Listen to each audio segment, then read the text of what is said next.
dará en tu habitación a partir de hoy. Camila lo dijo así, con una sonrisa, como quien anuncia que va a llover mañana, como si no fuera nada, como si yo no fuera nada. Estábamos cenando. La mesa estaba servida con el mantel blanco que yo misma había planchado esa mañana. Los platos brillaban bajo la luz del comedor. Yo había cocinado durante 3 horas. Pollo asado con papas doradas, ensalada fresca, pan recién horneado que todavía desprendía ese aroma cálido y acogedor. Mis manos todavía olían a ajo y romero. Había puesto las copas en su lugar, doblado las servilletas con cuidado, preparado todo como siempre lo hacía. Alfredo comía en silencio, sin mirarme. Su tenedor raspaba el plato con un sonido metálico que me ponía los nervios de punta. Camila estaba frente a mí, con esa expresión de superioridad que ya conocía bien. Llevaba un vestido nuevo, caro, probablemente pagado con el dinero que Alfredo ganaba en el trabajo que yo lo ayudé a conseguir. ¿Perdón?, dije, dejando el tenedor sobre el plato con cuidado. Ella se rió. Una risa ligera, casi musical, como si acabara de contar el chiste más gracioso del mundo. Lo que oíste, Silvia. Hortensia viene a vivir con nosotros mañana mismo. Y va a necesitar tu cuarto. Es el más grande y tiene baño privado. Tú puedes mudarte al cuarto de servicio que está al fondo. Es más pequeño, sí, pero es suficiente para una persona sola como tú. El cuarto de servicio. Ese espacio frío y oscuro al final del pasillo. Sin ventanas. Sin luz natural. Con una cama vieja y un armario que apenas cerraba. Ahí querían meterme. Como si fuera una empleada. Como si no fuera la dueña de esa casa. Miré a Alfredo. Mi hijo. El niño que cargué en brazos durante noches enteras cuando tenía fiebre. El hombre al que le di todo. El que lloró en mi regazo cuando su padre murió. Alfredo, tú sabías esto. Él siguió comiendo. No levantó la vista. Masticó despacio, como si estuviera considerando qué decir. Finalmente, se encogió de hombros. Mamá, es solo un cuarto. No hagas drama por algo tan simple. Sentí algo quebrarse dentro de mí. No era dolor. Era algo peor. Era la confirmación de que para ellos, yo no importaba. Que todos esos años de sacrificio, de amor, de entrega, no significaban nada. Es mi cuarto, dije con voz tranquila, aunque por dentro todo temblaba. He dormido ahí durante 30 años. Desde que tu padre murió. Desde que nos mudamos a esta casa. Camila dejó escapar un suspiro exagerado y puso los ojos en blanco. Ay, Silvia. Siempre tan dramática con todo. Es solo un cambio. Un ajuste. Además, no es como si pagaras renta o contribuyeras con algo. Vivimos todos bajo el mismo techo y todos tenemos que hacer sacrificios. Apreté los puños bajo la mesa. Las uñas se me clavaron en las palmas. Respiré hondo, intentando mantener la calma. Esta es mi casa, dije. Alfredo dejó caer los cubiertos con fuerza. El ruido fue como un trueno en medio del silencio. Me hizo dar un salto en la silla. Era tu casa, gritó, poniéndose de pie con tanta fuerza que la silla casi se cae. Ahora vivimos todos aquí. Yo pago las cuentas. Yo mantengo esto. Y si mi esposa dice que su madre necesita ese cuarto, entonces lo necesita. Punto final. Su voz era un látigo. Cada palabra me golpeaba el pecho. Sentí como el aire se me escapaba de los pulmones. Alfredo, yo soy tu madre, susurré, sintiendo como las lágrimas empezaban a formarse en mis ojos. Y ella es mi esposa, respondió señalando a Camila. Ella es mi familia ahora. Y si no te gusta, si no quieres cooperar, entonces puedes irte. Nadie te obliga a quedarte aquí. El silencio que siguió fue brutal. Pesado. Como si alguien hubiera cubierto la habitación con una manta de plomo. Camila me miraba con esa sonrisa fría, calculadora. Disfrutaba cada segundo de esto. Alfredo respiraba agitado, de pie junto a la mesa, con los puños cerrados y la mandíbula apretada. Y yo solo podía mirarlo. Mirar a mi hijo. Al extraño en el que se había convertido. ¿Me estás echando?, pregunté, sintiendo como la voz se me quebraba en cada sílaba. Te estoy dando opciones, dijo él con una frialdad que me heló la sangre. O entregas tu habitación para que Hortensia esté cómoda y deje de quejarse en su casa, o te vas. Es tu decisión. Nadie te está obligando a nada. Camila aplaudió suavemente, como si acabara de presenciar una excelente actuación de teatro. ¿Ves, Silvia? Es simple. O cooperas y todos vivimos en paz, o te vas a vivir a la calle. No es tan difícil de entender, ¿verdad? Me puse de pie. Las piernas me temblaban tanto que tuve que sostenerme del borde de la mesa. Pero no iba a llorar. No iba a darles ese gusto. No iba a derrumbarme frente a ellos. Está bien, dije con una calma que ni yo sabía de dónde salió. Me iré. La sonrisa de Camila se ensanchó hasta casi partirle la cara. Alfredo volvió a sentarse y siguió comiendo como si nada hubiera pasado. Como si acabara de resolver un problema menor. Como si yo no importara. Subí las escaleras. Cada paso pesaba como una piedra. Mis piernas apenas me sostenían. Entré a mi cuarto. Ese cuarto donde lloré la muerte de mi esposo durante meses. Donde crié a Alfredo. Donde guardé mis recuerdos más preciados. Donde me sentí segura durante 30 años.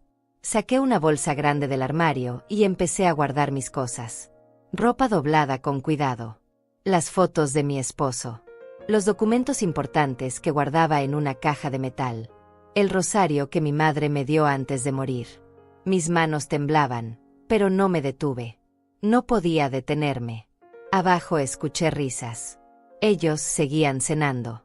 Celebrando su victoria. Brindando, probablemente. Planeando cómo decorarían mi cuarto para Hortensia. Cerré la bolsa. Miré por última vez ese cuarto. Las paredes que conocía de memoria. La ventana por donde entraba el sol cada mañana. La cama donde dormí junto a mi esposo durante 20 años.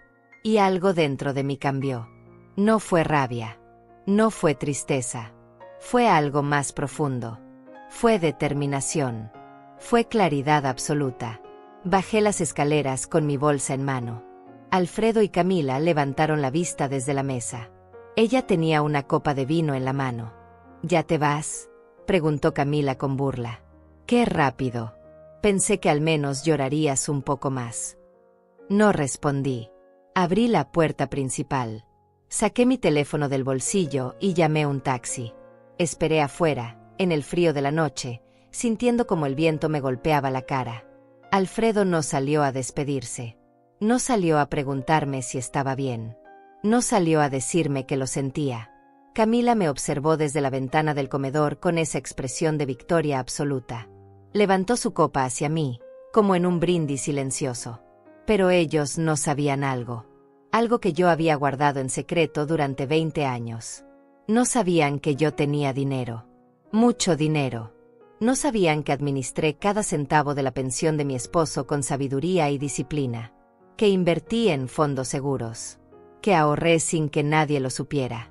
Que planifiqué cada movimiento. No sabían que la casa donde vivían todavía estaba completamente a mi nombre. Que nunca transferí la escritura. Que legalmente, ellos no eran dueños de nada. Y no sabían que en exactamente una semana, yo iba a comprar la mansión del otro lado de la calle. Esa propiedad grande y elegante que Camila siempre admiró con envidia. El taxi llegó. Un auto blanco con las luces encendidas. Subí con mi bolsa. El conductor me preguntó si estaba bien. Le dije que sí. Le di la dirección de un hotel en el centro de la ciudad. Miré por última vez esa casa donde di los mejores años de mi vida. Las luces del comedor estaban encendidas. Podía ver las sombras de Alfredo y Camila todavía sentados a la mesa. Y sonreí. No de felicidad. No de dolor. No de tristeza. Sonreí porque sabía que acababan de cometer el error más grande de sus vidas. Y yo iba a estar en primera fila para verlo todo derrumbarse. El taxi avanzaba por las calles vacías.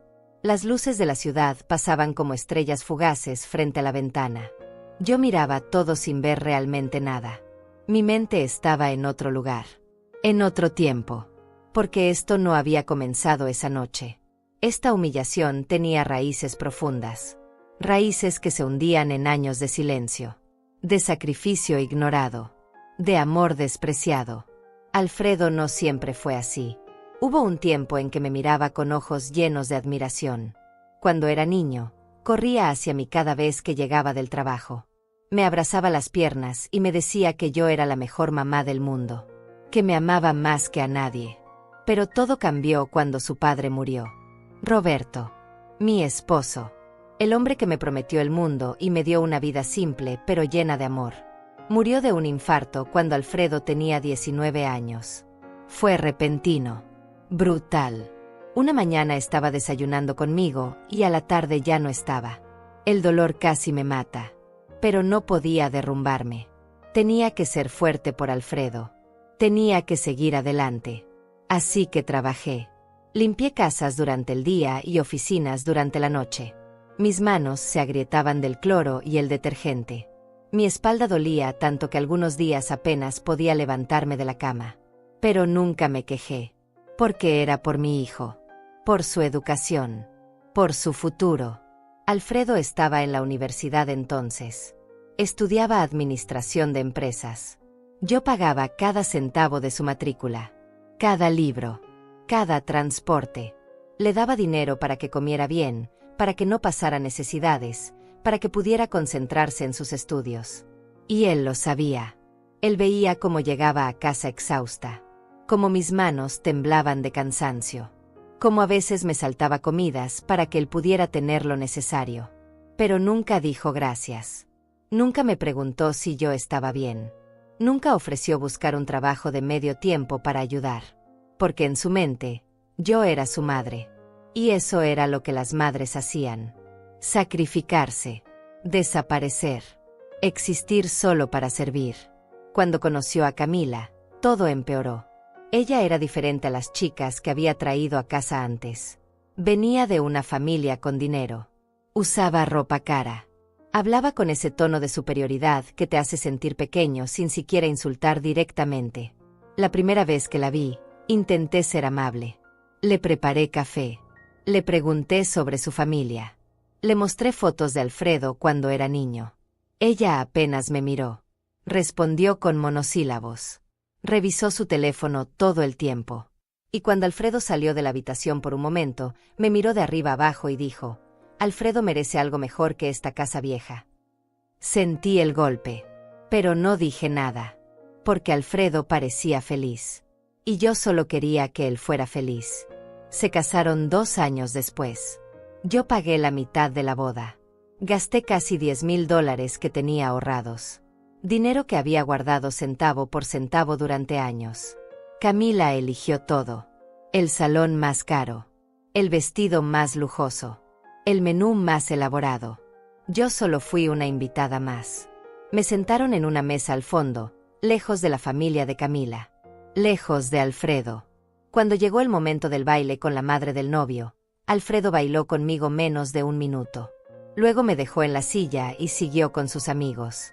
Camila ni siquiera me habló esa noche. Después de la boda, vinieron a vivir conmigo. Dijeron que era temporal, solo hasta que ahorraran para su propia casa. Yo acepté. Era mi hijo, mi única familia. Pero los meses se convirtieron en años.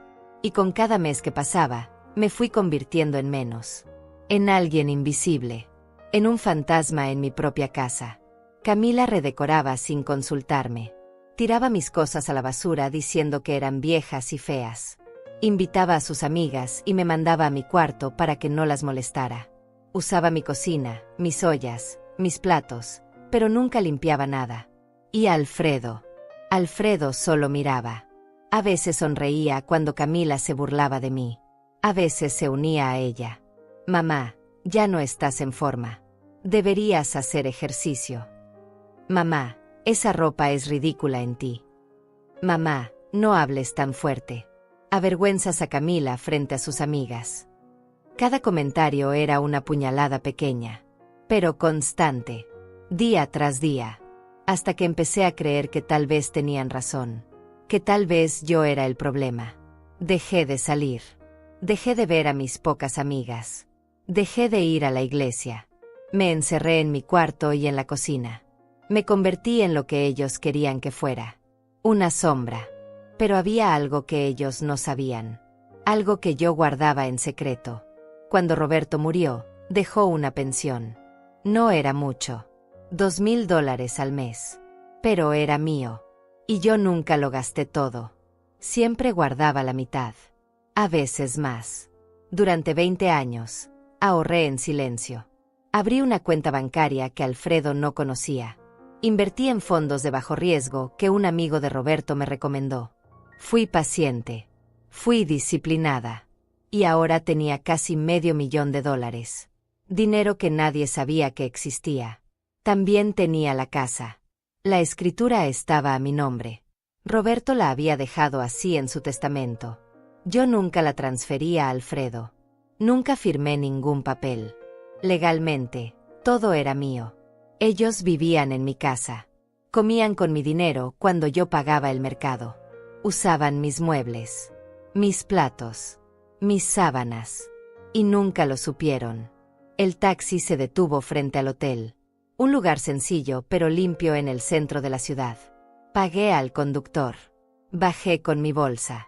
Entré al lobby. La recepcionista me miró con preocupación. «¿Está todo bien, señora?» Sonreí. Una sonrisa cansada pero real. «Sí, querida. Todo está bien. Solo necesito una habitación por esta noche».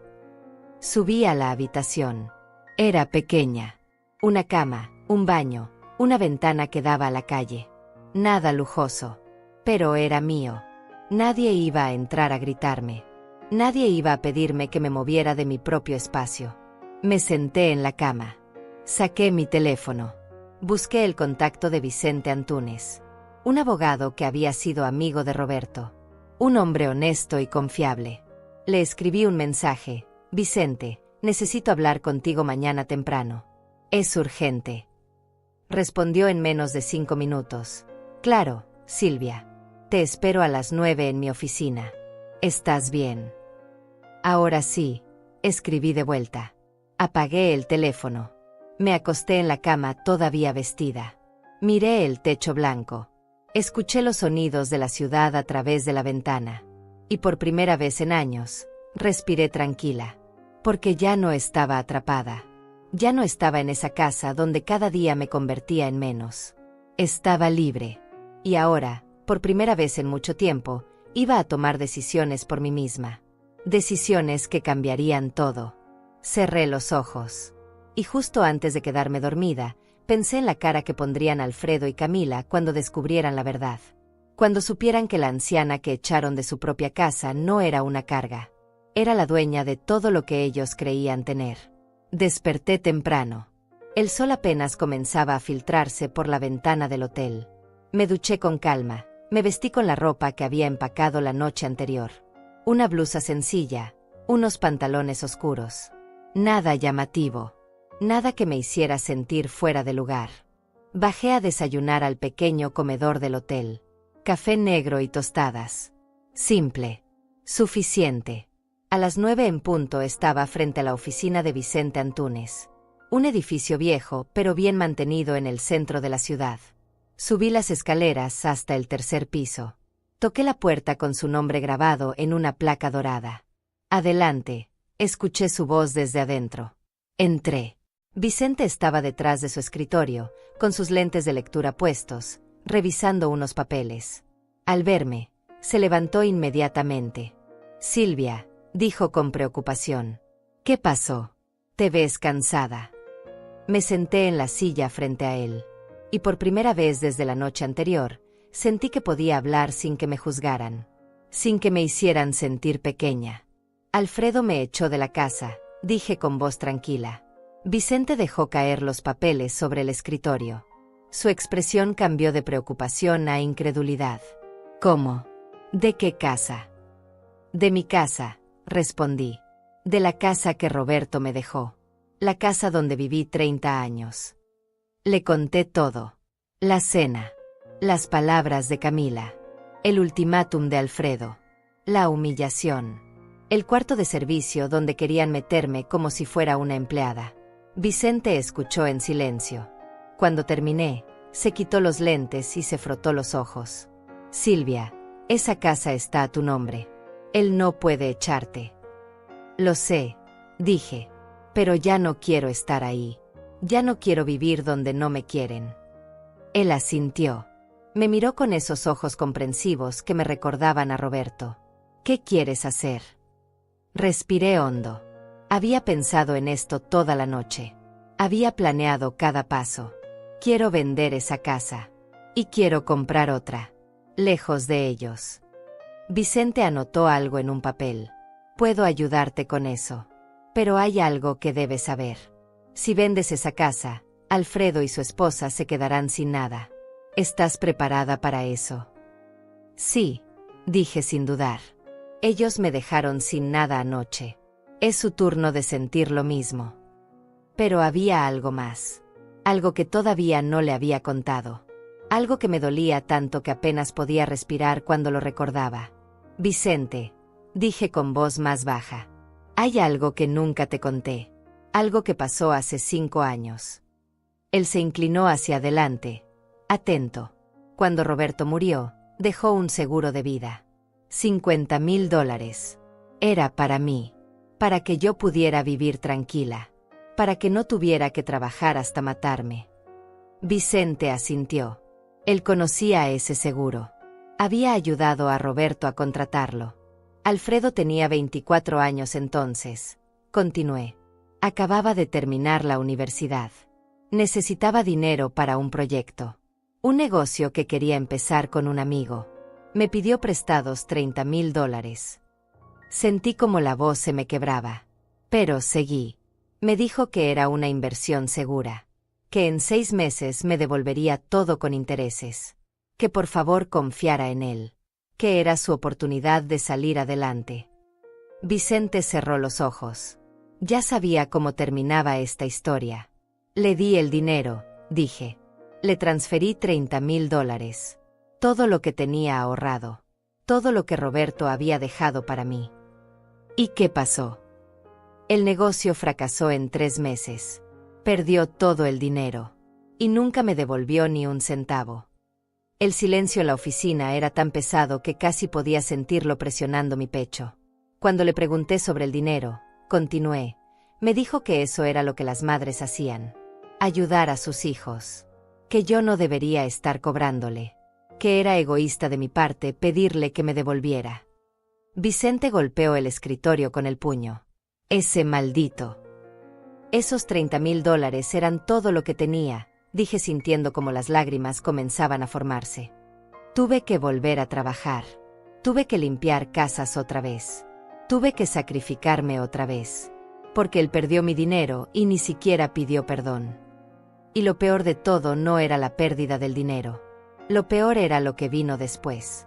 1 año después, dije con voz temblorosa, vi que Alfredo y Camila compraron un auto nuevo. Un auto de $30,000. Vicente abrió los ojos completamente. No. Sí, dije. Cuando le pregunté cómo lo había pagado, me dijo que había ahorrado. Que había trabajado duro. Pero yo sabía la verdad. Ese era mi dinero. El dinero que me pidió prestado. El dinero que supuestamente había perdido en el negocio. Me había mentido. Mi propio hijo me había robado $30,000 y luego me había mirado a los ojos y me había mentido. Nunca lo confronté, dije. Porque todavía tenía esperanza. Todavía creía que tal vez había sido un error. Que tal vez había una explicación. Pero no la había. Solo había un hijo que veía a su madre como una fuente de dinero. Como alguien de quien podía tomar lo que quisiera sin consecuencias. Después de eso, decidí que nunca más le diría nada sobre mi dinero, dije. Empecé a ahorrar en secreto. Cada centavo de la pensión de Roberto. Cada dólar que ganaba limpiando casas los fines de semana sin que ellos supieran. Durante 5 años guardé en silencio. Invertí con cuidado. Fui paciente. Ahora tengo $480,000, dije mirando a Vicente a los ojos. Y él no sabe nada. Vicente se recostó en su silla, procesando toda la información. Silvia, esto cambia todo. Con ese dinero puedes hacer lo que quieras. Puedes irte lejos. Puedes vivir cómoda el resto de tu vida. No quiero irme lejos, dije. Quiero quedarme aquí. Quiero que él vea lo que perdió. Quiero que entienda que la madre a la que despreció, a la que robó, a la que echó como si fuera basura, no era lo que él creía. Vicente sonrió. Una sonrisa pequeña, pero llena de comprensión. ¿Qué necesitas que haga? Necesito que vendas mi casa, dije. Y necesito que me ayudes a comprar otra. ¿Cuál? La mansión del otro lado de la calle. La que está en venta desde hace 2 meses. La que Camila siempre miró con envidia. Vicente se rió. Una risa corta pero genuina. Esa casa cuesta $320,000. Lo sé, dije. Puedo pagarla. Él tomó un papel y empezó a hacer cálculos. Si vendemos tu casa actual, podemos obtener unos $200,000. Más los 320,000 de la nueva casa, te quedarían 160,000 en el banco. Suficiente para vivir cómoda durante años. Hazlo, dije. Vende la casa. Compra la otra. Y hazlo rápido. Vicente asintió. Dame una semana. Me puse de pie. Extendí mi mano. Él la estrechó con firmeza. Gracias, Vicente. Roberto tenía razón sobre ti. Eres un buen hombre. Roberto estaría orgulloso de ti, Silvia, de lo fuerte que eres. Salí de la oficina con algo que no había sentido en años. Esperanza, fuerza, determinación. Caminé por las calles de la ciudad. El sol brillaba. La gente pasaba apresurada a mi lado. Y yo me sentía viva. Realmente viva. Porque ya no era la mujer invisible que limpiaba y cocinaba y desaparecía. Ya no era la madre sumisa que aceptaba todo en silencio. Era Silvia Montés. 70 años. Dueña de mi vida. Dueña de mi futuro. Y en una semana, iba a demostrarle a Alfredo y a Camila que habían cometido el error más grande de sus vidas. Porque la mujer que echaron de su casa no era una carga. Era una mujer con $500,000, con dignidad y con un plan. Y ellos no tenían idea de lo que se les venía encima. Los siguientes días fueron extraños. Liberadores. Por primera vez en años, desperté sin sentir ese peso en el pecho. Sin escuchar los gritos de Camila pidiendo el desayuno. Sin tener que caminar de puntillas en mi propia casa. Me quedé en el hotel durante 3 días. 3 días de paz. De silencio. De poder respirar sin sentir que molestaba a alguien. Vicente trabajó rápido. Al segundo día me llamó. Silvia, tengo noticias. Hay un comprador interesado en tu casa. Ofrece $195,000. Podemos cerrar en una semana. Acepta, dije sin pensarlo 2 veces. ¿Estás segura? Podríamos esperar por una mejor oferta. No. Quiero que esto sea rápido. Acepta la oferta. Hubo un silencio del otro lado de la línea. Silvia, tengo que advertirte algo. Cuando se firme la venta, Alfredo y Camila tendrán que desalojar la casa en 30 días. ¿Estás preparada para eso? Sí, dije. Ellos me dieron una noche para irme. Yo les daré 30 días. Soy más generosa que ellos. Vicente se rió. Un sonido seco pero comprensivo. Está bien. Procederé con la venta. Colgué el teléfono. Miré por la ventana del hotel. La ciudad se extendía frente a mí. Tantos años viviendo en el mismo lugar. En la misma rutina. Ahora todo estaba cambiando. Y yo era quien controlaba ese cambio. Al 4.º día, Vicente volvió a llamar. La mansión del otro lado de tu antigua casa también tiene buenas noticias. El dueño aceptó tu oferta. $310,000. Está desesperado por vender. Podemos cerrar la compra en cuanto se concrete la venta de tu casa actual. Sentí una oleada de satisfacción. Todo estaba cayendo en su lugar. Perfecto. Procede con todo. Hay algo más, dijo Vicente. El dueño de la mansión me preguntó si querías verla antes de comprar. Está vacía. Podemos ir cuando quieras. Vamos hoy, dije. 2 horas después, estaba frente a la mansión. Era hermosa. 3 pisos. Paredes blancas. Ventanas grandes que dejaban entrar la luz. Un jardín amplio con árboles viejos que daban sombra. Y lo mejor de todo, estaba justo al otro lado de la calle de mi antigua casa. Justo donde Alfredo y Camila podrían verla todos los días. Entramos. El lugar estaba impecable. Pisos de madera brillante. Escaleras elegantes. Una cocina enorme con electrodomésticos modernos. 4 habitaciones. 3 baños. Una sala amplia con chimenea. Es perfecta, dije caminando por cada habitación. Vicente sonrió. Sabía que te gustaría. El dueño anterior la cuidó muy bien. Solo se va porque consiguió trabajo en otro estado. Me detuve frente a la ventana de la sala. Desde ahí podía ver mi antigua casa. Podía ver el jardín donde Alfredo jugaba cuando era niño. Podía ver la ventana de mi antiguo cuarto. Y sentí algo extraño. No era tristeza. No era nostalgia. Era cierre. La quiero, dije. Compra esta casa, Vicente. Él asintió. Se hará. Durante esa semana, mantuve mi distancia. No llamé a Alfredo. No respondí sus mensajes. Porque sí, después del tercer día, comenzó a escribirme. El primer mensaje decía: Mamá, ¿dónde estás? Necesitamos hablar. No respondí. El segundo mensaje, un día después: Mamá, esto es ridículo. Regresa a casa. Podemos arreglar esto. Borré el mensaje sin responder. El tercer mensaje fue de Camila. Silvia, deja el drama. Eres una exagerada. Solo era un cuarto. Ya llegó Hortensia y necesitamos saber dónde estás para que recojas tus cosas del cuarto de servicio. Leí ese mensaje 3 veces. Sentí rabia. Pero también sentí algo más fuerte. Sentí poder. Porque ellos no tenían idea de lo que estaba por venir.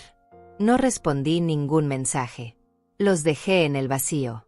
Así como ellos me dejaron a mí durante años. Al 7º día, Vicente me citó en su oficina. Todo está listo, dijo con una sonrisa. La venta de tu casa se cerró esta mañana. Y la compra de la mansión se cerrará mañana. Solo necesito que firmes algunos papeles. Firmé todo. Cada documento. Cada página. Con mano firme y corazón tranquilo. Hay algo más, dijo Vicente sacando un sobre. Preparé la notificación de desalojo para Alfredo y Camila. Tienen 30 días para abandonar la propiedad. ¿Quieres que se la envíe por correo certificado o prefieres entregársela en persona? Pensé en eso por un momento. Podía enviársela por correo. Fácil. Sin confrontación. Pero no. Ellos me humillaron frente a frente. Ellos me echaron mientras cenaban y reían. Yo iba a hacer esto cara a cara. En persona. Dije. Yo misma se la entregaré. Vicente me miró con respeto. Eres más fuerte de lo que pensé, Silvia. Tuve que serlo, respondí. La vida me obligó. Al día siguiente, me mudé a la mansión. Contraté un pequeño camión de mudanzas. Compré muebles nuevos. No muchos. Solo lo necesario. Una cama cómoda. Un sofá. Una mesa. Platos nuevos. Sábanas nuevas. Todo nuevo. Todo mío. Nada que me recordara a esos años de humillación. Los trabajadores de la mudanza entraron y salieron toda la mañana. Yo los dirigía con calma. Les indicaba dónde poner cada cosa. Y en todo ese tiempo, miré hacia la casa de enfrente. Hacia mi antigua casa. Vi movimiento en las ventanas. Vi cortinas que se movían. Sabía que ellos estaban mirando. Sabía que se estaban preguntando qué estaba pasando. A la tarde, cuando todo estuvo en su lugar, salí al jardín de mi nueva casa. Me senté en una banca bajo un árbol. Tomé un vaso de agua fría. Y esperé. No pasó mucho tiempo. La puerta de enfrente se abrió. Camila salió primero. Llevaba puestos unos pantalones ajustados y una blusa cara. Cruzó la calle directamente hacia mi jardín. Alfredo salió detrás de ella. Se veía confundido. Preocupado. Camila llegó hasta la cerca de mi nuevo jardín. Me miró con incredulidad. ¿Qué haces aquí?, preguntó con voz aguda. Tomé otro sorbo de agua. La miré con calma. Vivo aquí. Es mi casa. Ella se rió. Una risa nerviosa, incrédula. ¿Tu casa? ¿Compraste esta casa? ¿Con qué dinero? Con mi dinero, respondí simplemente. Alfredo llegó a su lado. Me miró como si no me reconociera. Mamá, ¿qué está pasando? ¿De dónde sacaste dinero para comprar esta mansión? Me puse de pie. Saqué el sobre que Vicente me había dado. Caminé hasta la cerca. Se lo entregué a Alfredo. Ábrelo, dije. Él lo abrió con manos temblorosas. Leyó el documento. Su cara pasó de confusión a shock absoluto. Notificación de desalojo, leyó en voz alta. ¿Vendiste la casa? Sí, dije. La vendí. Ya no es mía. Y definitivamente no es tuya. Camila le arrebató el papel de las manos. Lo leyó rápidamente. Su cara se puso roja. No puedes hacer esto. Esa es nuestra casa. Vivimos ahí. Era mi casa, corregí. Ustedes solo vivían ahí. Y ahora tienen 30 días para irse. Alfredo negó con la cabeza. Mamá, esto es una locura. No puedes echarnos así. ¿Dónde vamos a vivir? Lo miré a los ojos. Esos ojos que alguna vez me miraron con amor. Esos ojos que ahora solo mostraban pánico. No lo sé, Alfredo. Tal vez puedan vivir en la calle. Después de todo, esa fue la opción que tú me diste a mí. El silencio que siguió fue absoluto. Camila abrió la boca. La cerró. La volvió a abrir. Eres una vieja amargada, escupió finalmente. Sonreí. Una sonrisa tranquila. No. Soy una mujer que finalmente decidió valorarse a sí misma. Di media vuelta. Entré a mi casa.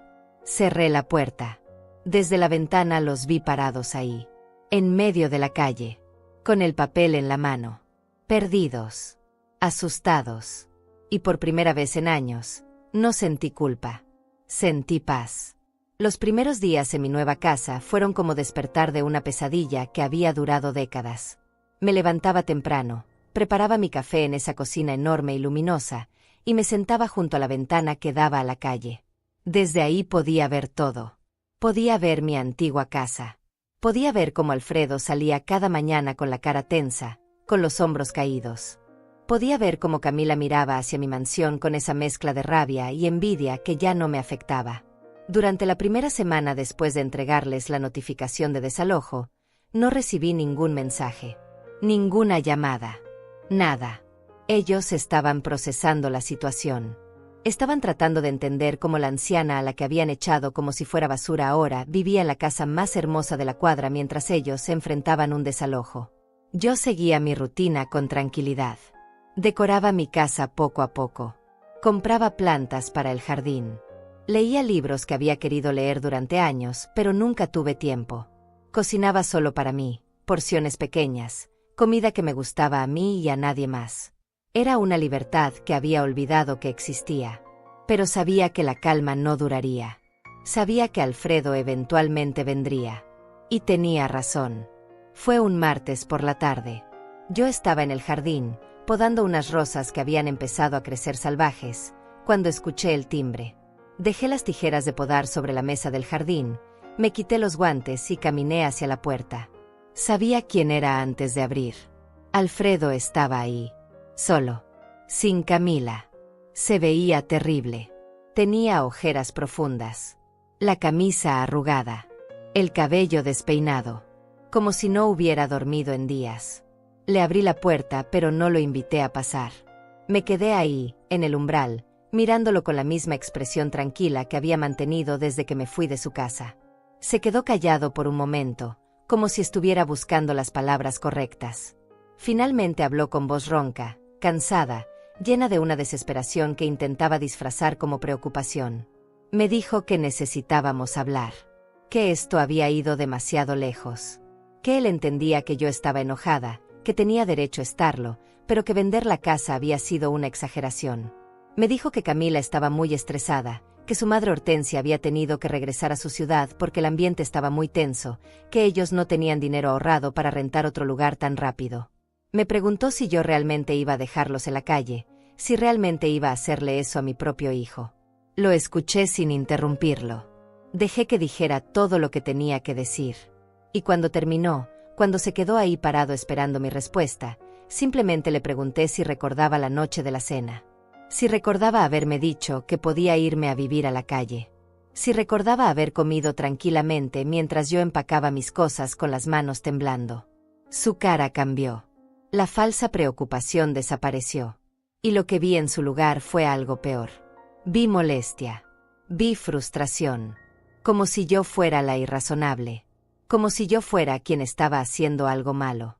Me dijo que eso había sido diferente. Que él nunca pensó que yo realmente me iría. Que solo estaba enojado en ese momento porque Camila lo había presionado mucho sobre el tema de su madre. Que yo debería entender que él tenía que mantener la paz en su matrimonio. Que las esposas siempre vienen primero. Que así funcionaban las cosas. Sentí algo quebrarse dentro de mí. No de tristeza, sino de claridad absoluta. Porque en ese momento entendí que Alfredo no había venido a disculparse. No había venido a reconocer que me había tratado mal. Había venido a manipularme, a hacerme sentir culpable, a lograr que yo resolviera su problema. Entonces me dijo algo que hizo que todo mi cuerpo se pusiera rígido. Me dijo que necesitaba que le prestara dinero, que con $50,000 podría pagar el primer año de renta en un departamento decente, que después me lo devolvería con intereses, que por favor confiara en él, que era mi hijo. Que las madres siempre ayudaban a sus hijos sin importar qué. Lo miré directo a los ojos. Y le recordé los $30,000 que me había pedido prestados hace 5 años. El dinero del seguro de vida de su padre. El dinero que supuestamente había perdido en un negocio, pero que en realidad había usado para comprar un auto de lujo. El dinero que nunca me devolvió. El dinero por el cual nunca se disculpó. Su expresión cambió completamente. La máscara cayó. Ya no había fingimiento. Solo había rabia. Me dijo que yo era una resentida. Que guardar rencor por algo que había pasado hace 5 años era patético. Que ese dinero ya no importaba. Que yo estaba siendo egoísta al no ayudarlo ahora que realmente me necesitaba. Me dijo que él era mi único hijo, mi única familia, y que si yo tenía tanto dinero como para comprar esa mansión ridícula, entonces tenía suficiente dinero para ayudarlo a él.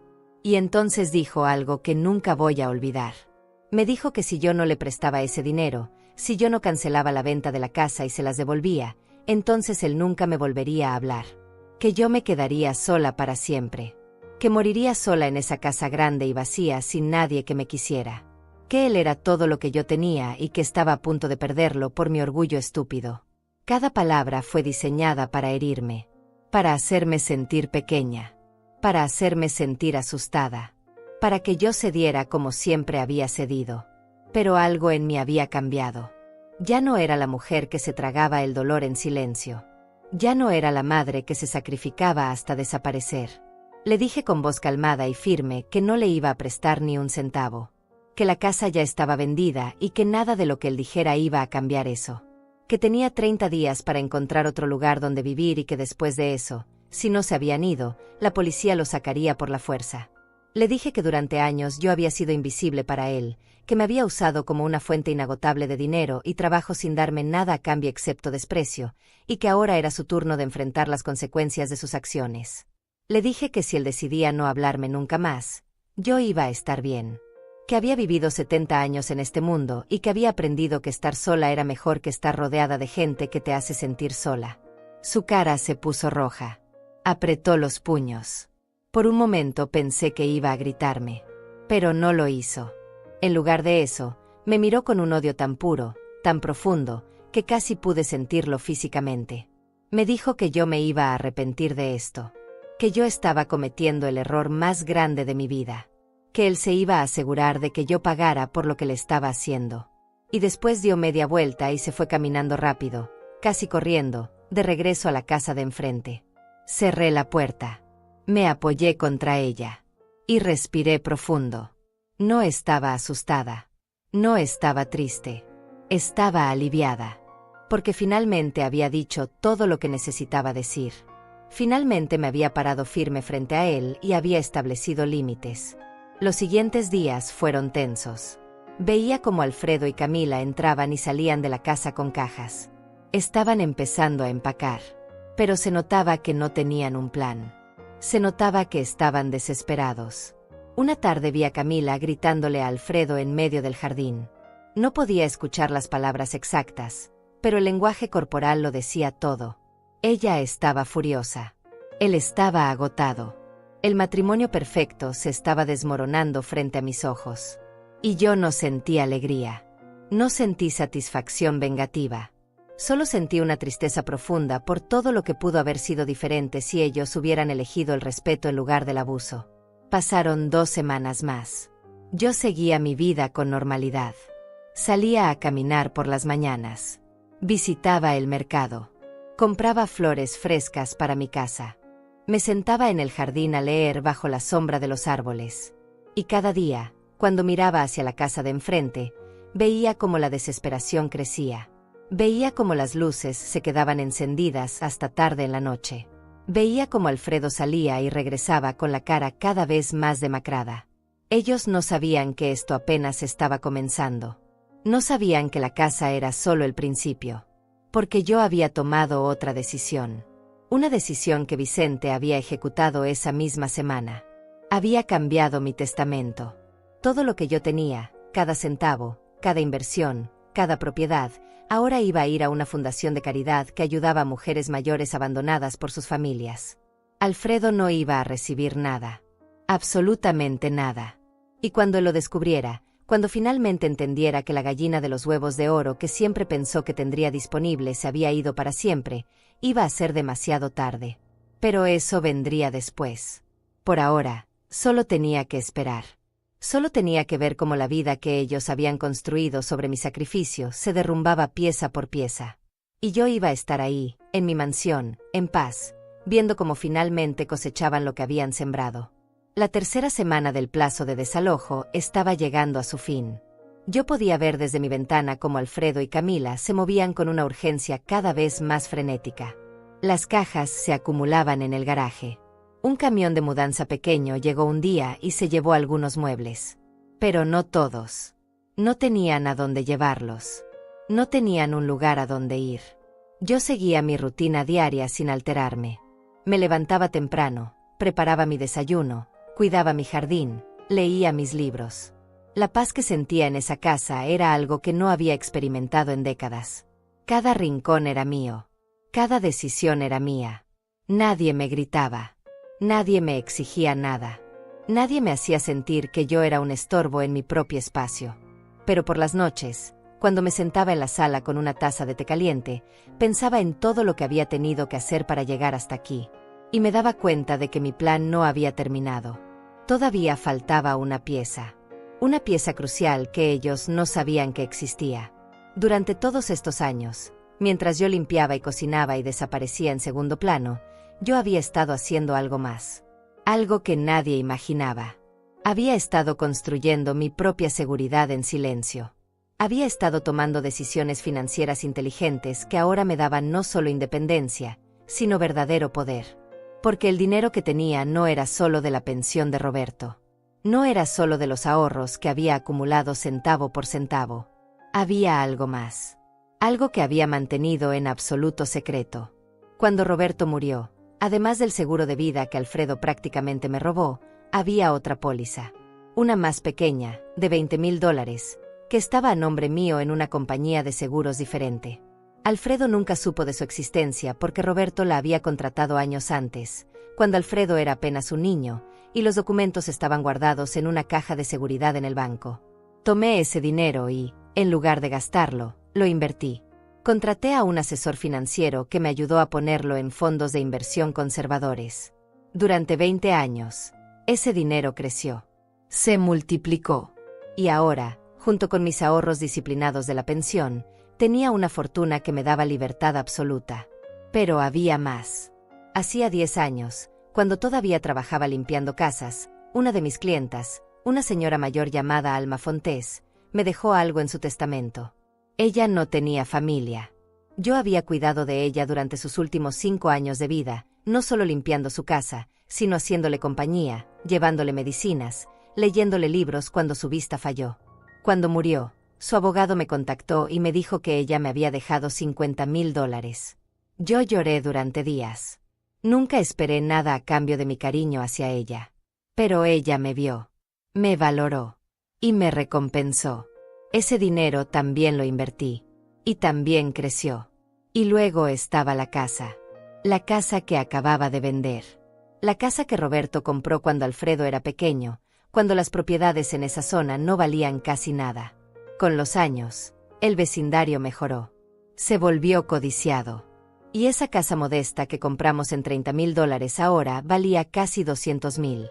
Todo esto junto me había dado la libertad de comprar la mansión. De vivir sin preocupaciones.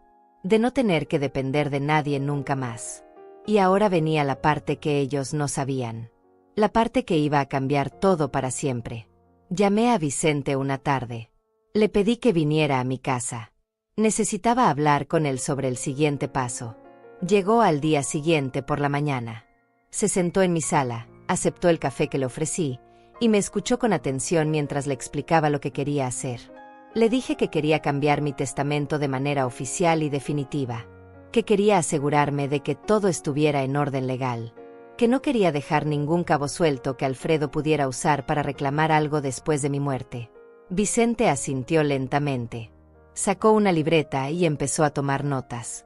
Me preguntó si estaba completamente segura de esta decisión. Me recordó que Alfredo era mi único hijo, mi única familia directa, y que desheredarlo completamente era algo serio. Algo permanente. Me preguntó si no quería dejarle al menos algo, aunque fuera una cantidad pequeña, para evitar conflictos legales futuros. Lo miré directamente a los ojos y le dije que no le iba a dejar absolutamente nada. Que él había demostrado durante años que no me valoraba, que no me respetaba, que solo me veía como una fuente de recursos. Le recordé cómo me había robado $30,000 y nunca se disculpó. Cómo me echó de mi propia casa por un cuarto. Cómo me amenazó con dejarme sola para siempre si no le prestaba más dinero. Le dije que un hijo así no merecía heredar el resultado de mi trabajo, de mi sacrificio, de mi dolor. Que yo prefería que mi dinero fuera a gente que realmente lo necesitara y que realmente lo valorara. Vicente guardó silencio por un momento largo. Luego asintió con respeto. Me preguntó a quién quería dejar mi herencia entonces. Le expliqué mi plan. Quería dividir todo entre 3 partes. La primera parte, 1/3 de mi patrimonio, iría a una fundación que ayudaba a mujeres mayores víctimas de abuso familiar. La segunda parte iría a un orfanato local que yo había estado investigando, un lugar donde los niños recibían amor y educación de calidad. Y la tercera parte iría a establecer un fondo de becas para estudiantes de bajos recursos que quisieran estudiar en la universidad. Quería que mi dinero ayudara a gente que realmente luchaba por salir adelante. Gente que apreciaba las oportunidades. Gente que no daba por sentado el sacrificio ajeno. Vicente escribió todo con cuidado. Cuando terminó, me dijo que prepararía los documentos y que en una semana podríamos firmar todo oficialmente frente a un notario. También me preguntó si quería informarle a Alfredo sobre este cambio en el testamento. Le dije que no. Que él lo descubriría cuando ya fuera demasiado tarde para cambiar algo.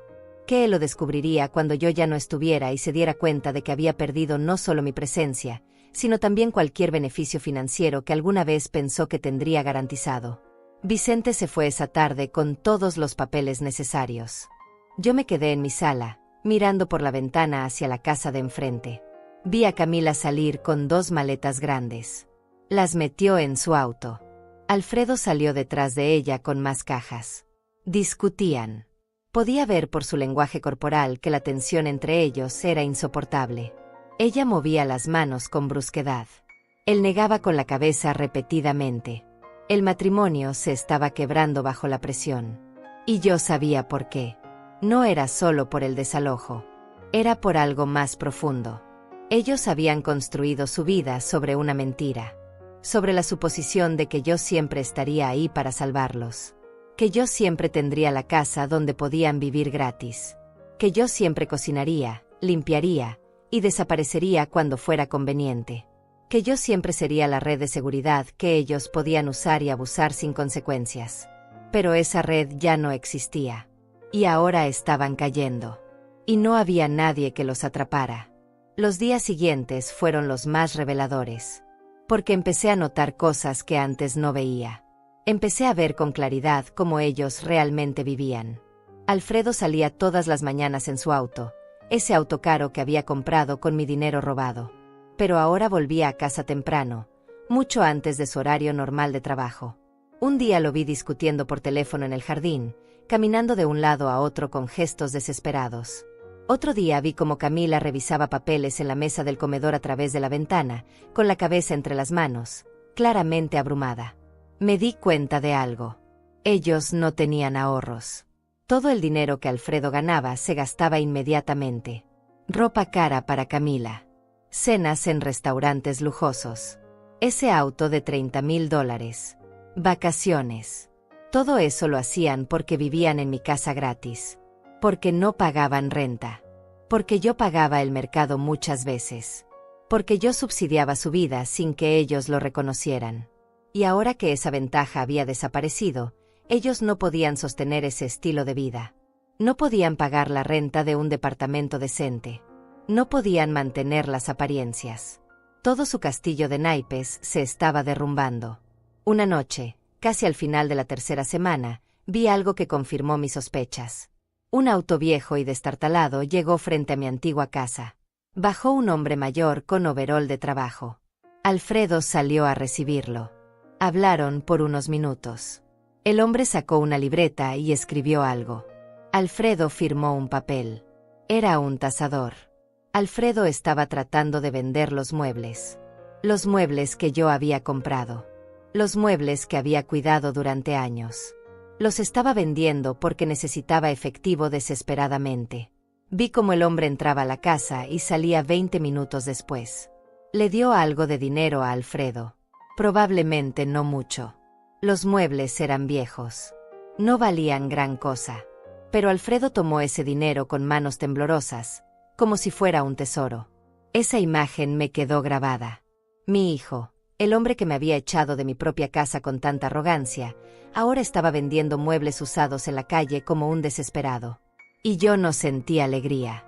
No sentí venganza. Sentí una tristeza profunda. Porque esto no tenía que ser así. Si él hubiera elegido el respeto. Si hubiera elegido la gratitud. Si hubiera elegido valorar a su madre en lugar de explotarla. Nada de esto estaría pasando. Pero él eligió el camino del abuso. Y ahora estaba pagando el precio.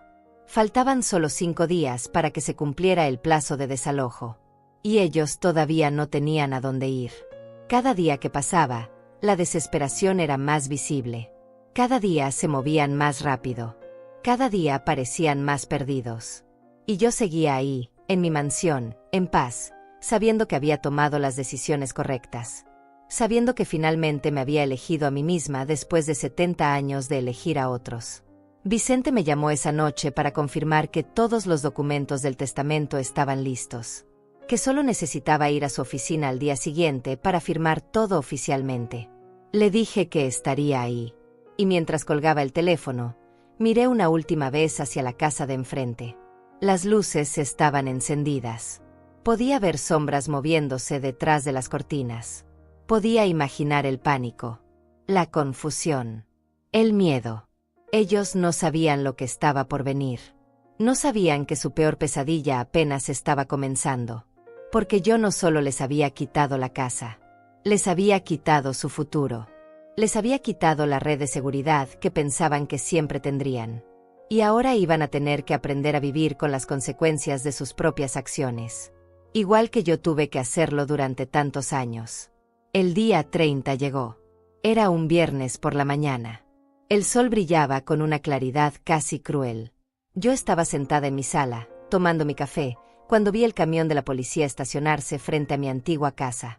Detrás venía otro vehículo. El del alguacil encargado de hacer cumplir la orden de desalojo. Dejé la taza sobre la mesa. Me acerqué a la ventana. No para disfrutar el espectáculo, sino porque necesitaba ver el final de esta historia que yo misma había escrito. Los oficiales bajaron del vehículo.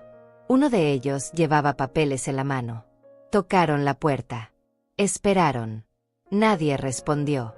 Volvieron a tocar, esta vez con más fuerza. Escuché el sonido desde mi casa. Golpes secos, oficiales, que resonaban en la calle silenciosa. Finalmente la puerta se abrió. Alfredo apareció. Estaba en pijama todavía. El cabello revuelto. La cara demacrada. Se veía como alguien que no había dormido en días. Los oficiales le mostraron los papeles. Él los leyó. Negó con la cabeza. Dijo algo que no pude escuchar. Pero por su lenguaje corporal, estaba suplicando. Estaba pidiendo más tiempo. El oficial negó con firmeza. Le señaló el documento. Le explicó algo. Alfredo se pasó las manos por la cara. Se dio vuelta y gritó hacia adentro de la casa. Camila apareció. Llevaba una bata. También se veía terrible. Su cabello, siempre perfectamente arreglado, estaba despeinado. Su rostro, siempre maquillado con cuidado, estaba pálido y manchado. Hubo una discusión. Camila gritaba. Alfredo intentaba calmarla. Los oficiales permanecían firmes, con las manos en los cinturones, esperando. No había negociación posible. El plazo había terminado. La ley era clara. Finalmente Alfredo volvió a entrar a la casa. Camila lo siguió. Los oficiales esperaron afuera. Uno de ellos habló por radio. El otro revisaba el reloj cada pocos minutos. Pasó media hora. Luego Alfredo y Camila comenzaron a sacar cosas. Bolsas de basura llenas de ropa. Cajas mal cerradas. Un televisor pequeño. Algunos platos envueltos en toallas. Lo amontonaban todo en la entrada. No tenían camión de mudanza. No tenían un plan organizado. Solo estaban sacando lo que podían cargar. Un auto viejo llegó. Era el de Camila. Empezaron a meter cosas en el maletero. En el asiento trasero. En el asiento del copiloto. Llenaron ese auto hasta que no cabía nada más. Y todavía quedaban cosas en la entrada. Muchas cosas. Camila se subió al auto y se fue. Alfredo se quedó ahí parado, mirando todo lo que quedaba. Los oficiales le dijeron algo. Él asintió. Volvió a entrar a la casa. Salió con más bolsas. Las dejó en la calle. En ese momento, algo dentro de mí se movió. No era lástima. No era arrepentimiento. Era algo más complejo. Era la confirmación de que esto realmente estaba pasando. Que el hijo al que parí, al que crié, al que amé con cada fibra de mi ser, ahora estaba siendo desalojado de la casa que yo construí. Y yo era la responsable. Pero no retrocedí. No salí a ayudarlo. Porque él había elegido esto. Él había elegido humillarme. Había elegido robarme. Había elegido echarme a la calle sin ningún remordimiento. Y ahora estaba cosechando exactamente lo que había sembrado. Pasó otra hora. Camila volvió. Ahora traía a alguien más. Era Hortensia, su madre. La misma mujer que se iba a quedar en mi cuarto. La misma mujer por la que todo esto comenzó. Ella bajó del auto y miró la escena con horror. Miró las cajas en la calle. Miró a los oficiales. Miró a su hija. Y luego, como si pudiera sentir mi presencia, miró directamente hacia mi ventana. Nuestros ojos se encontraron por un segundo. Y en ese segundo, vi algo en su rostro. No era arrogancia. No era burla. Era miedo. Era la comprensión de que habían subestimado completamente a la anciana que pensaron que podían pisar sin consecuencias. Desvié la mirada. Ya no me importaba lo que ella pensara. Ya no me importaba lo que ninguno de ellos pensara. Los oficiales finalmente perdieron la paciencia. Le dijeron a Alfredo que tenía 15 minutos para terminar de sacar sus cosas o todo lo que quedara adentro sería considerado abandonado y la nueva dueña de la propiedad podría disponer de ello como quisiera. Alfredo entró corriendo. Salió con más cosas. Un colchón que arrastraba por el suelo. Una lámpara. Una caja de zapatos. Todo amontonado sin cuidado en la acera. Camila y Hortensia trataban de organizar algo, pero era imposible. Había demasiadas cosas y muy poco espacio. Cuando los 15 minutos terminaron, los oficiales le pidieron a Alfredo que entregara las llaves.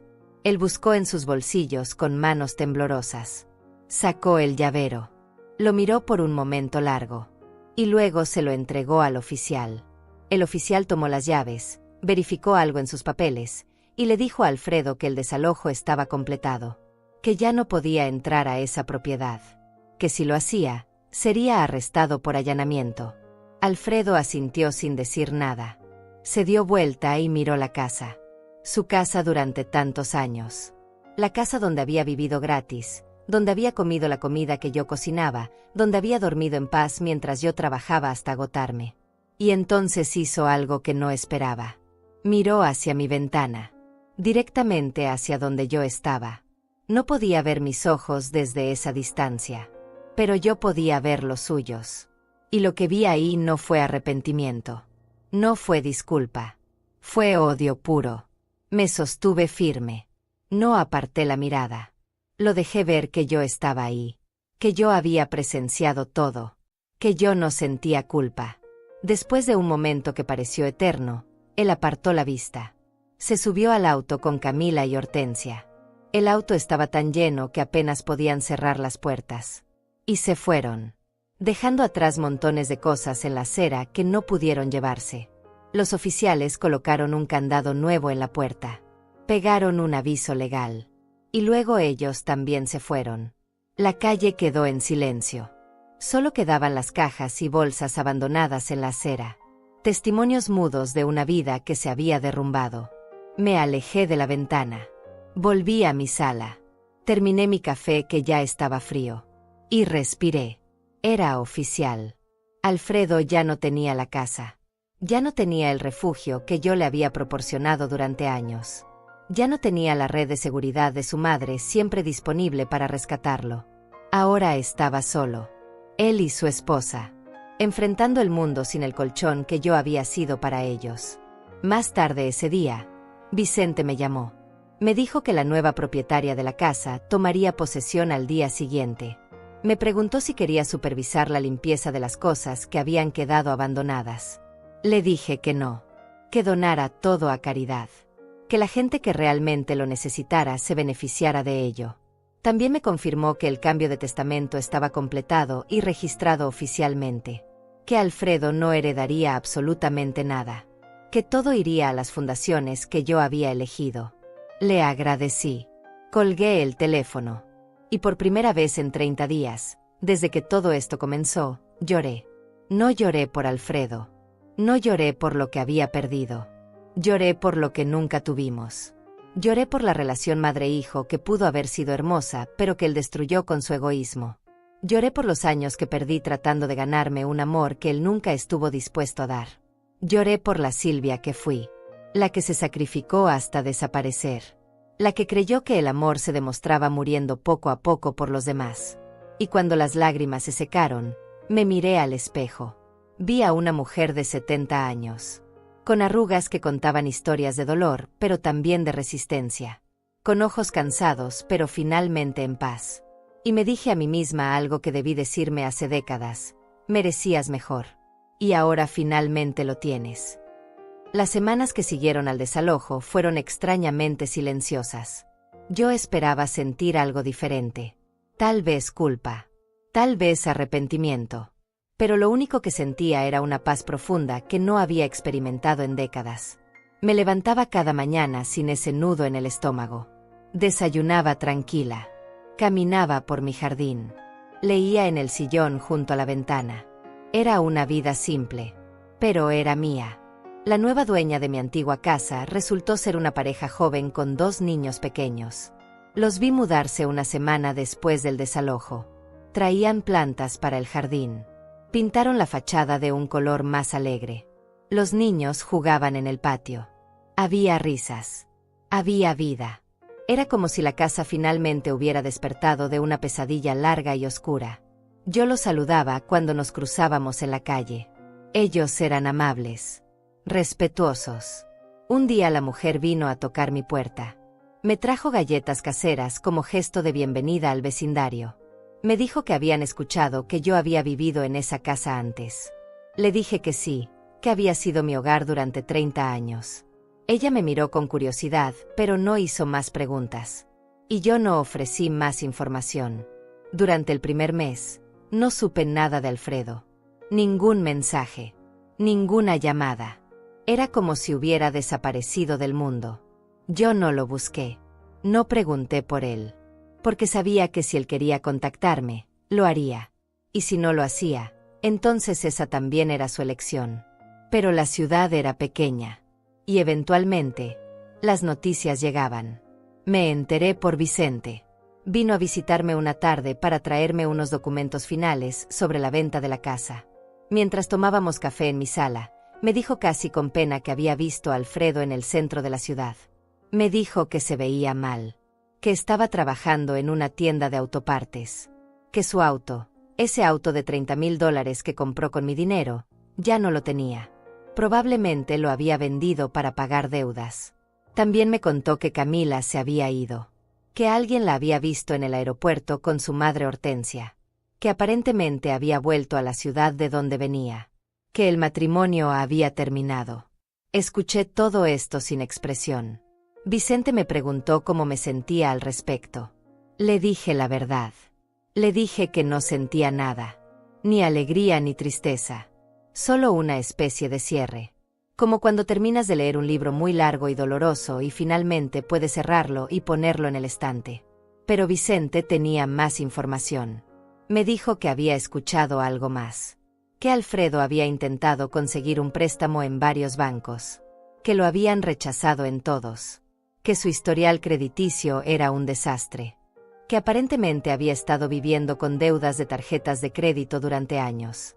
Deudas que yo nunca supe que existían porque él nunca me contaba nada de su vida real. Todo tenía sentido ahora.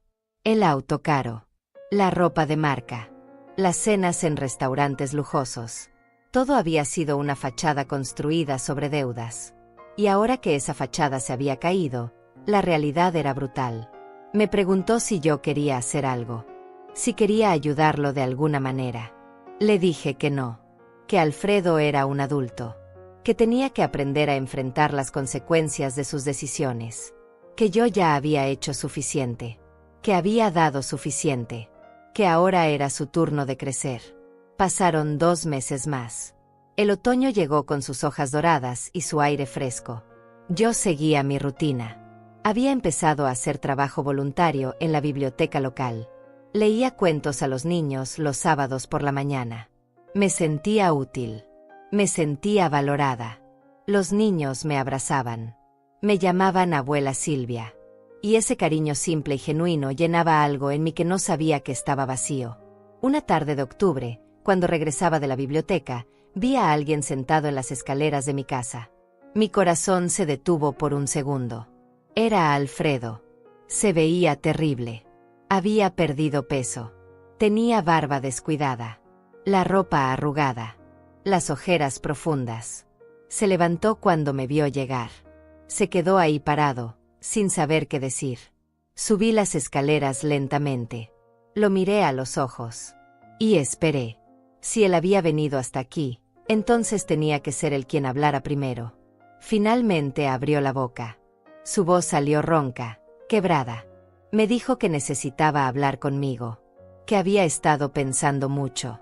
Que había pasado por cosas difíciles. Que su vida se había derrumbado completamente. Me dijo que Camila lo había dejado.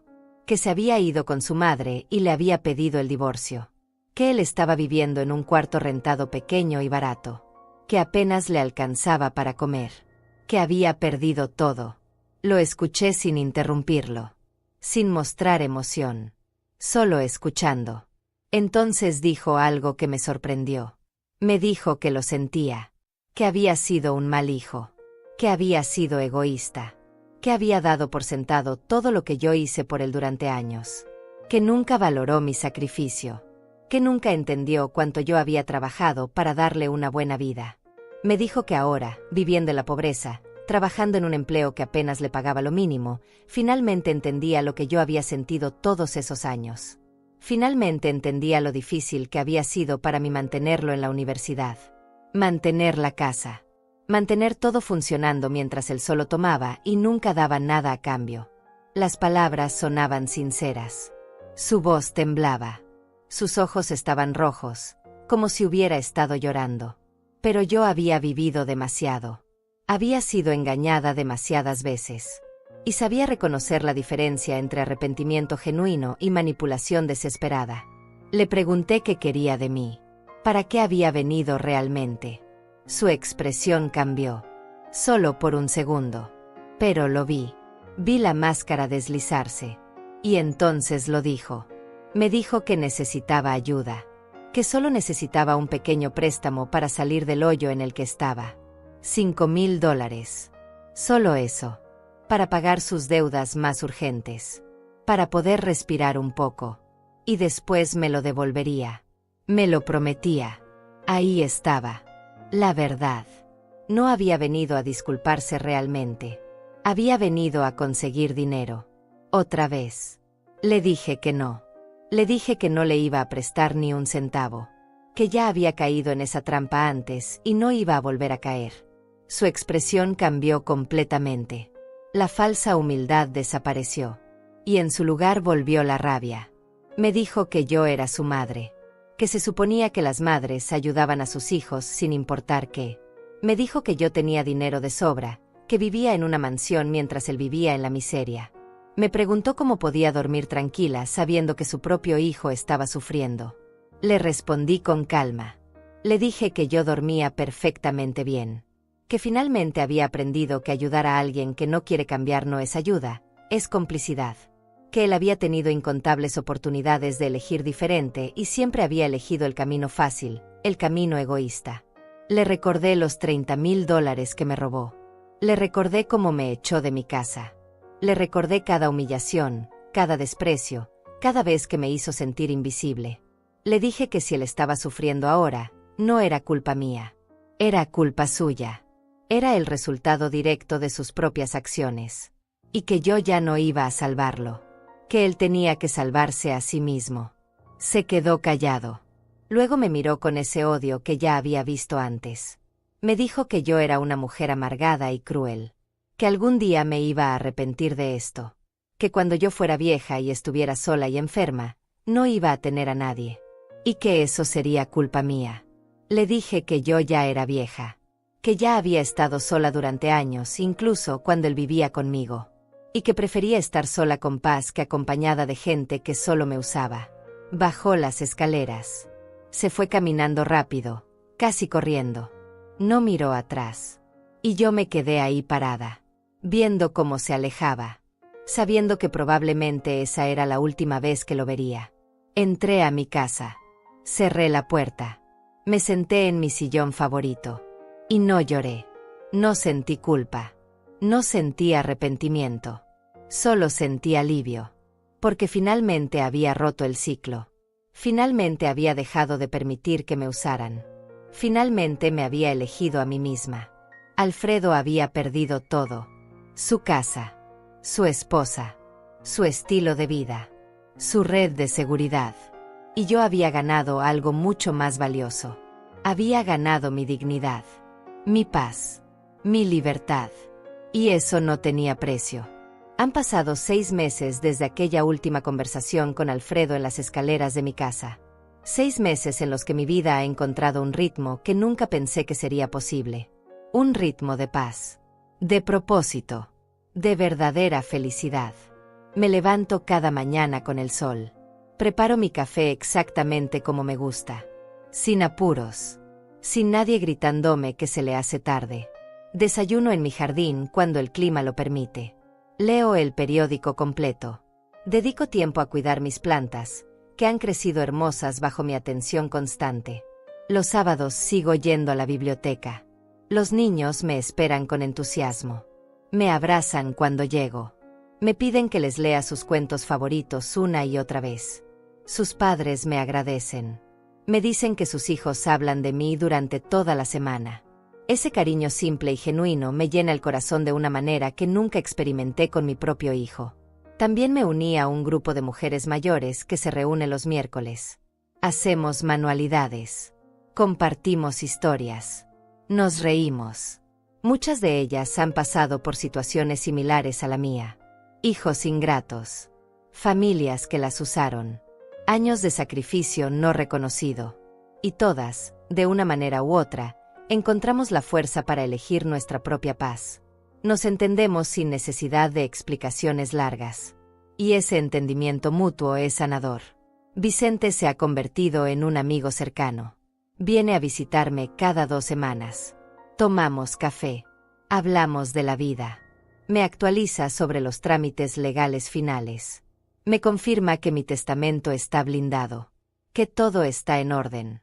Que las fundaciones que elegí recibirán cada centavo cuando yo ya no esté. Me dice que estoy haciendo algo importante. Algo que ayudará a muchas personas que realmente lo necesitan. La pareja joven que vive en mi antigua casa se ha vuelto muy amigable. Sus hijos juegan en mi jardín a veces. Les preparo limonada. Les cuento historias. La madre me ha dicho varias veces que soy como la abuela que sus hijos nunca tuvieron cerca. Y yo acepto ese rol con gratitud. Porque resulta que el amor de familia no siempre viene de la sangre. A veces viene de la elección. De la conexión genuina. Del respeto mutuo. He escuchado cosas sobre Alfredo a través de conocidos. Pequeños fragmentos de información que llegan sin que yo los busque. Sigue trabajando en la tienda de autopartes. Sigue viviendo en ese cuarto pequeño. El divorcio con Camila se finalizó hace 3 meses. Ella se quedó en su ciudad natal. Él se quedó aquí, probablemente porque no tiene recursos para irse a ningún otro lugar. Alguien me dijo que lo vieron en el supermercado comprando lo más barato. Otro me comentó que había adelgazado mucho, que se veía cansado, derrotado. Y aunque sé que se supone que debería sentir algo al escuchar estas cosas, la verdad es que no siento nada. Ni satisfacción, ni pena. Solo indiferencia. Porque él eligió su camino. Y yo elegí el mío. No he vuelto a saber de él directamente. No hay mensajes. No hay llamadas. Es como si hubiera aceptado finalmente que la fuente de la que siempre tomó se ha secado permanentemente. O tal vez solo está esperando. Esperando que yo me ablande. Que la culpa me consuma. Que regrese a ser la madre sumisa que siempre fui. Pero eso no va a pasar. Porque yo he cambiado. He aprendido que el amor propio no es egoísmo. Que establecer límites no es crueldad. Que decir no cuando es necesario no te convierte en mala persona. He aprendido que después de 70 años de vivir para otros, finalmente está bien vivir para mí. Esta mañana, mientras regaba las rosas en mi jardín, una mariposa se posó en mi mano. Se quedó ahí por unos segundos. Sus alas se movían suavemente. Y en ese momento simple y perfecto, sentí una gratitud profunda por todo lo que pasé. Porque ese dolor me trajo hasta aquí. Hasta este jardín. Hasta esta paz. Hasta esta versión de mí misma que finalmente sabe su valor. He pensado mucho en qué le diría a otras mujeres que están pasando por lo que yo pasé. A esas madres, abuelas, esposas que se sacrifican hasta desaparecer. Que dan todo sin recibir nada. Que viven en la sombra de familias que las usan sin valorarlas. Les diría que nunca es tarde. Que no importa si tienes 60, 70, 80 años. Nunca es tarde para elegirte a ti misma. Nunca es tarde para establecer límites. Nunca es tarde para decir basta y construir una vida que valga la pena vivir. Les diría que el miedo a estar sola es peor que la soledad misma. Que estar rodeada de gente que te hace sentir invisible es mucho más solitario que estar físicamente sola pero en paz contigo misma. Les diría que el dinero que guardas, que administras con sabiduría, no es egoísmo. Es seguridad. Es libertad. Es la diferencia entre ser prisionera de las circunstancias o ser dueña de tu propio destino. Y les diría que los hijos ingratos no cambian porque tú te sacrifiques más. Cambian cuando enfrentan consecuencias reales. Cuando pierden el privilegio de tu presencia. Cuando finalmente tienen que crecer y hacerse responsables de sus propias vidas. Esta tarde, mientras el sol se ponía sobre mi jardín, me senté en mi banca favorita. Miré hacia mi casa. Esta hermosa mansión que compré con mi propio dinero. Con mi propio esfuerzo. Con decisiones que tomé por mí misma. Y sonreí. Una sonrisa genuina. Llena de paz. Porque finalmente entendí algo fundamental. La venganza no es destruir a quien te hizo daño. La verdadera venganza es construir una vida tan plena, tan feliz, tan digna, que ya no te importe lo que ellos hagan o dejen de hacer. Alfredo perdió mucho. Su casa, su matrimonio, su comodidad, su red de seguridad. Pero yo gané algo mucho más valioso. Gané mi libertad, mi dignidad, mi paz interior. Y me gané a mí misma. A los 70 años, finalmente aprendí a valorarme. Aprendí que merezco respeto, que merezco amor genuino, que merezco vivir sin culpa mis últimos años en este mundo. Y si alguien está leyendo esto, si alguien se identifica con mi historia, quiero que sepa algo importante. Tú también lo mereces. Mereces ser valorada. Mereces paz. Mereces elegirte a ti misma. No importa cuántos años hayas dado. No importa cuánto hayas sacrificado. Nunca es tarde para recuperar tu vida. Nunca es tarde para decir, hasta aquí. Hasta aquí llegó mi sacrificio. Ahora me toca a mí. Y cuando lo hagas, cuando finalmente te elijas, vas a descubrir algo hermoso. Vas a descubrir que la vida que siempre mereciste estaba esperándote del otro lado del miedo. Solo tenías que dar el primer paso. Yo lo di. Y ahora vivo en paz. Y esa paz no tiene precio. Esta es mi historia. La historia de cómo recuperé mi vida a los 70 años. La historia de cómo una cena humillante se convirtió en el catalizador de mi liberación. Y si mi historia puede inspirar aunque sea una sola persona a elegirse a sí misma, entonces cada lágrima, cada dolor, cada momento difícil valió la pena. Porque ahora soy libre. Y esa libertad